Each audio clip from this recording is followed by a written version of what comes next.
Contraband, international law. Meaning and definition of contraband.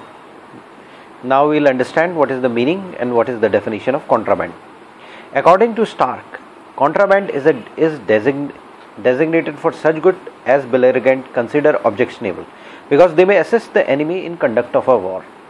So any goods which is designation or which is designated by the belligerent as objectionable, and the reason why it's objectionable is that they may assist the enemy in conduct of war. So any arms, ammunition and this kind of things which may help the other party to efficiently conduct the war is called contraband. Now again comes Oppenheim. Oppenheim says that contraband of war is designation of such things that are forbidden by other belligerent to be carried to the enemy on the ground that they enable him to carry the war with greater vigor.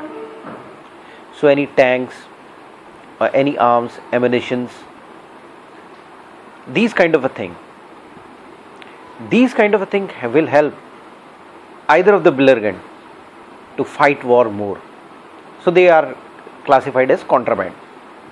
There are two kinds of a contraband. One is absolute contraband and conditional contraband. Absolute contraband,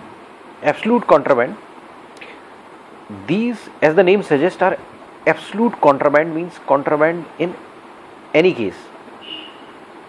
They are of military character and render help directly in conduct of war. For example, arms, ammunition, cloth of armed forces, explosive substance, these are absolute contrabands. Now even the clothes of armed forces are classified as absolute contraband. So anything which helps directly in conduct of war is absolute contraband. On the other hand, conditional contrabands are those goods which may be used in peace as well as war.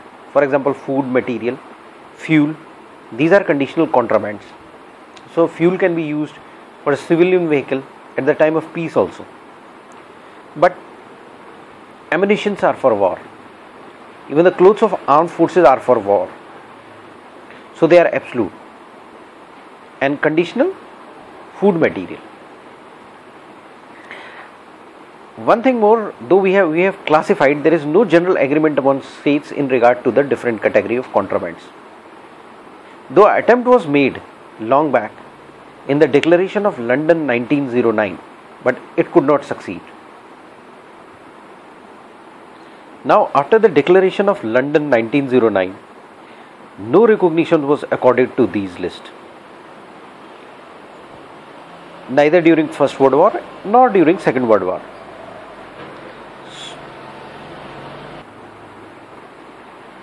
So it depends upon the states to put it as a particular contraband good into category of absolute or conditional contraband, or treat it an article of free article, which is neither contraband. The general principle of the international law in this connection is that the goods which are directly or indirectly assisting the enemy in conduct of war may be seized as a contraband.